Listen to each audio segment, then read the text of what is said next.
დიახ, მე მინდა შინაგან საქმეთა სამინისტროს ბოლოდროინდელ საქმიანობას გამოვეხმაურო ორ საკითხთან დაკავშირებით. ერთი ეხება ჟურნალისტის, სამხრეთის კარიბჭის ჟურნალისტს, რომელიც პირდაპირ ადანაშაულებს შინაგან საქმეთა სამინისტროს ჟურნალისტურ საქმიანობაში ჩარევაში. მე ვფიქრობ, რომ მსგავსი ფაქტების გაჩენა ძალზე საგანგაშოა და შინაგან საქმეთა სამინისტროს მართებს მეტი ყურადღება ჟურნალისტებთან ურთიერთობისას და მეტი განმარტების გაკეთება მსგავსი ტიპის ბრალდებებზე მის მიმართ, იმიტომ რომ ჟურნალისტი აცხადებს, რომ მას დაურეკეს მოსთხოვეს, ასე ვთქვათ, სტატიის სათაურის შეცვლა და ასე შემდეგ და სხვა ტიპის ზეწოლებზე საუბრობს. მე ვფიქრობ, რომ არც ერთ ხელისუფლებას და მით უმეტეს დღევანდელს არ აქვს უფლება, რომ ყურადღების გარეშე დატოვოს და არ გამოიძიოს ბოლომდე მსგავსი ტიპის საქმეები. იმიტომ რომ ჟურნალისტებზე ზეწოლა და ჟურნალისტების მიმართ სახელმწიფოს, ასე ვთქვათ, უყურადღებობა ნებისმიერ ხელისუფლებას ძალიან ძვირად უჯდება. მეორე შემთხვევა, რასაც ასევე მინდა გამოვიხმაურო, ეს არის გიორგი კლდიაშვილის ინფორმაციის თავისუფლების განვითარების ინსტიტუტის ხელმძღვანელის დაკავების ფაქტი. ძალიან ბევრი შეკითხვა ამ საკითხთან დაკავშირებით. 2 დღე ადამიანი დაკავებული ყავდათ, რომელიც ამტკიცებს იმას, რომ მას იარაღი დაშლილ მდგომარეობაში გადაჰქონდა ხელოსნისგან სახლში.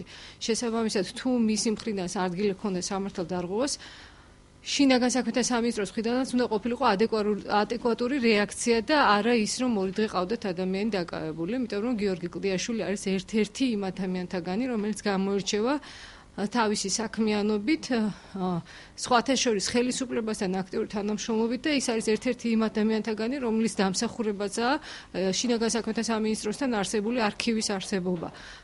ის გამოირჩევა სწორედ თავისი მეცნიერული საქმიანობით, ასევე სამოქალაქო აქტივობით და ამიტომ წარმოუდგენელია მას რაიმე ტიპის ისეთი სამართალდარღვევა ჩაედინა, რომელიც იმსახურებდა 2 დღიან, ასე ვთქვათ, პატიმრობას.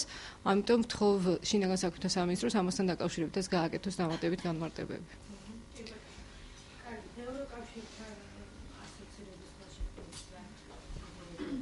დიახ.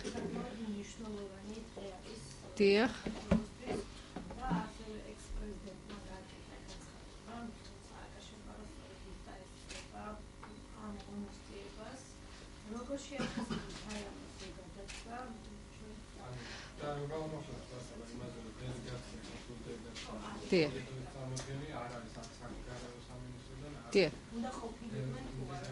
მოგახსენებთ?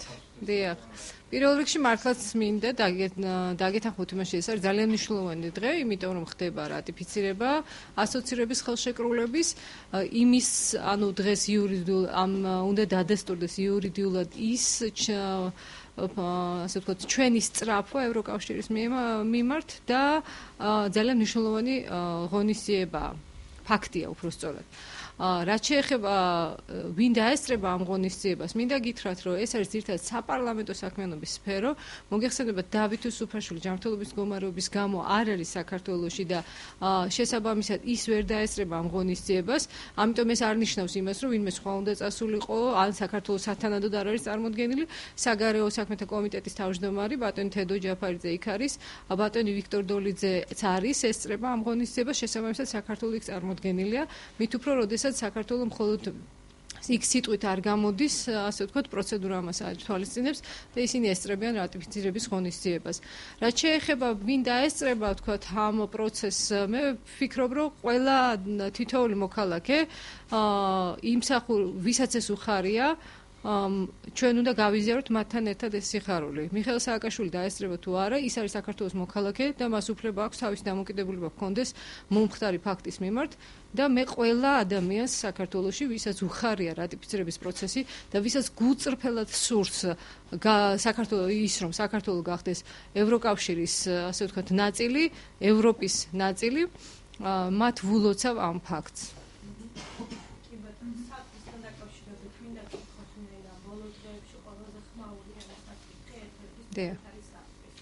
თქვენი პოზიცია რომ გითხრათ ამ ყოველთან დაკავშირებით და ფიქრობთ თუ არა რომ მიჩქარებული სამინისტრო როდესაც აფეთქების განხორციელებას.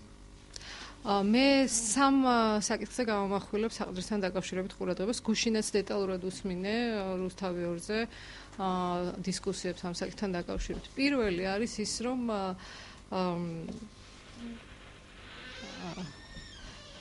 კულტურის სამინისტრომ და ძეგლთა დაცვის აგენტომ ასე ვთქვათ, ადმინისტრაციული წარმოება არ ჩაატარა სრულყოფილად, რა მაქვს მხედველობაში.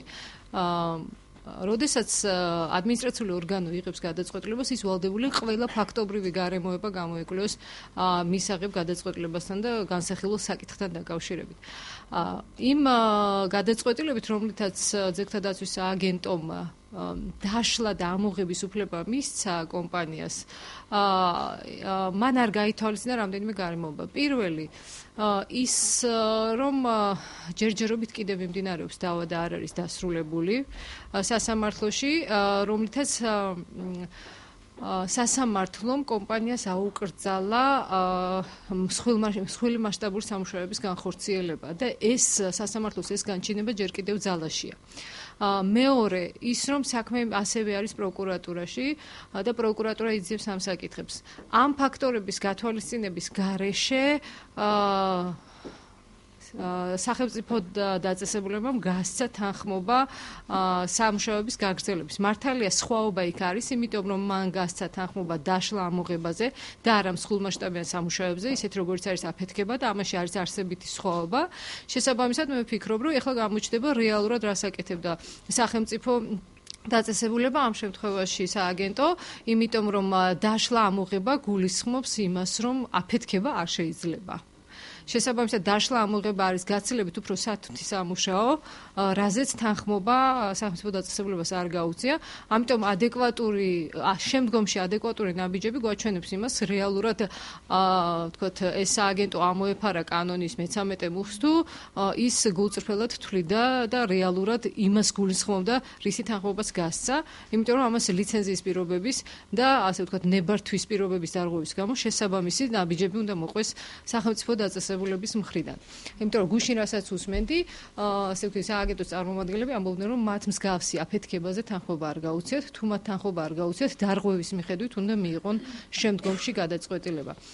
მეორე საკითხია, რაც ასევე მნიშვნელოვანია ამ ეტაპზე, იმიტომ რომ აფეთქება განხორციელდა, რა მდგომარეობა არავინ არ იცის და მე ვფიქრობ, უცხოელი ექსპერტების რჩევაც იყო, არ შეიძლება საყდრისი სამუშაოები ხორციელდებოდეს არქეოლოგების დასწრების გარეშე და აქამდე სამუშაოები ყველაფერი ხორციელდებოდა, როგორც მე მომწონდეს ინფორმაცია არქეოლოგების დასწრების გარეშე. და მესამე მნიშვნელოვანი საკითხი, რაზეც ახლა მინდა ვისაუბრო, არის ის, რომ ვთქვათ, ის ადამიანები, ვინც თვლიან, რომ სამუშაოები უნდა გაგრძელდეს, მათი პოზიცია ბალანსი, გაირკვეს ბალანსი, რა გვირჩევნია, ასე კულტურული მემკვიდრეობის დაცვა გვირჩევნია თუ ასე ვთქვათ, სოციალურ-ეკონომიკური მდგომარეობის გაუმჯობესება. რა თქმა უნდა, მსგავსი ტიპის მსჯელობა არის ლეგიტიმური და თავისთავად რამდენად კომპეტენტურად მიდის ამაზე მსჯელობა, ძალიან ბევრ რამეს აჩვენებს. მაგრამ სამწუხაროდ ამ პოზიციის წარმომადგენლების მხრიდან არ მომისმენია რა ტიპის სოციალურ-ეკონომიკური, რა ხარისხის სოციალურ-ეკონომიკური გაუმჯობესება მოყვება ქვეყანას და თითოეული მოქალაქის, ასე ვთქვათ, მდგომარეობას, იმ შემთხვევაში თუ დავთმობთ ამ კულტურულ ძეგლს, ეს თუ სოციალურ-ეკონომიკური მდგომარეობის გაუმჯობესებას უკავშირდება, ეს არის ყველაფერი დათვლადი. ასევე არ მომისმენია, რატომ არის უკეთესი, ვთქვათ, კულტურული ძეგლის შენარჩუნების შემთხვევაში, ვთქვათ, სამუზეუმო ექსპონატად მისი შენახვის შემთხვევაში, რატომ იქნება უფრო ნაკლები შემოსავალი სახელმწიფოს და მოგება, როდესაც ის იმუშავებს როგორც, ვთქვათ, ტურიზმის, ასე ვთქვათ, ერთ-ერთი კერა. ამიტომ ამ დათვლების გარეშე ჩემთვის შეუძლებელია გავაკეთო დასკვნა ქვეყნის მოსახლეობისთვის, რომელი არის უკეთესი. კულტურული ძეგლის შენარჩუნება თუ სოციალურ-ეკონომიკური მდგომარეობის გაუმჯობესების მიზნით, ვთქვათ, მისი ასე ვთქვათ გამეტება. და როდესაც საუბარია ისეთ მნიშვნელოვან ძეგლზე, ისეთი ასე ვთქვათ უნიკალურზე, რომელიც საუკუნეებს ითვლის, მაშინ მე მგონი გაცილებით უფრო წონადი არგუმენტები უნდა იქნეს ამისთვის წარმოდგენილი. ბოლოს და ბოლოს ეს პროცესი თავის დასრულების შემდეგ ძალიან ნათლად აჩვენებს რა ღირებულების მატარებელი ვართ დღეს ჩვენ ამ ქვეყანაში. მე ვარ ქართული ოცნების წევრი. არ წარმოვადგენ, საიდან არ წარმოვადგენ. ხوار ქართული ოცნების წევრი, ფრაქცია ქართული. დიახ.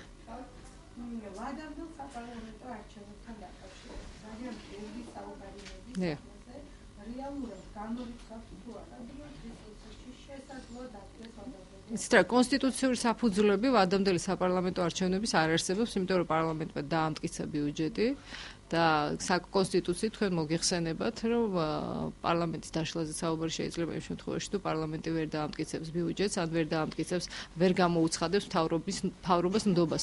ორივე ფაქტის ახეზე გვაქვს იურიდიული საფუძველი პარლამენტის დაშლის არ არსებობს. ამიტომ შეიძლება ვიღაცას სურვილი აქვს, ვიღაც უკმაყოფილოა პარლამენტის საქმიანობით და სულაც არ მიკვირს, იმიტომ რომ მეც ვფიქრობ, რომ პარლამენტიდან არც ერთი ხელისუფლები, ვერც მოქალაქეები არ უნდა იყვნენ არც ერთი ხელისუფლების კმაყოფილები რო იყვნენ, ის იქნებოდა პრობლემა. ამიტომ სულაც არ მიკვირს, რომ მსგავსი იდეები არის გაჟღერებული, მსგავსი სურვილები აქვთ მოქალაქეებს, მაგრამ თავარი ის არის, რომ ამის იურიდიული საფუძველი აღარ არსებობს ამ დღევანდელი მდგომარეობით.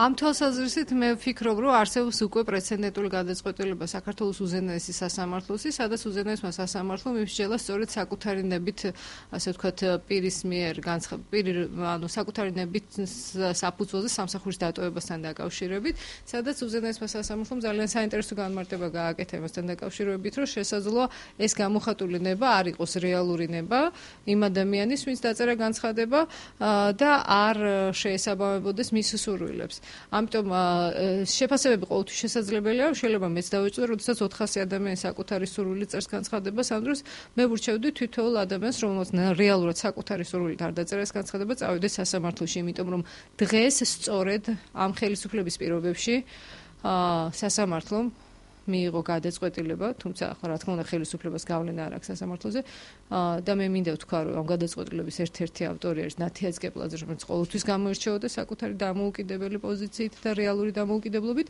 მიიღო გადაწყვეტილება და შექმნა პრეცედენტი, როდესაც საკუთარი სურვილით განცხადების დაწერა არ არის ბოლო წერტილი, სადაც როცა ვერ დაიცავს საკუთარ უფლებას. თუ ვინმე თვლის, რომ შეაქვს უნარი და შესაძლებლობა, რომ სასამართლო წესით დაამტკიცოს, რომ მას იძულებით დააწერინეს განცხადება სამსახურიდან წასვლის თაობაზე, მიმართონ აუცილებლად სასამართლოს.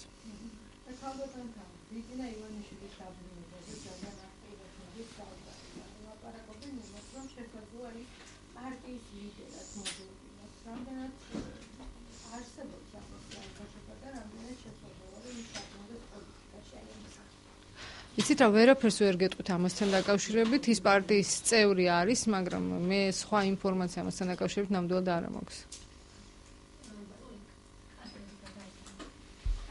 Not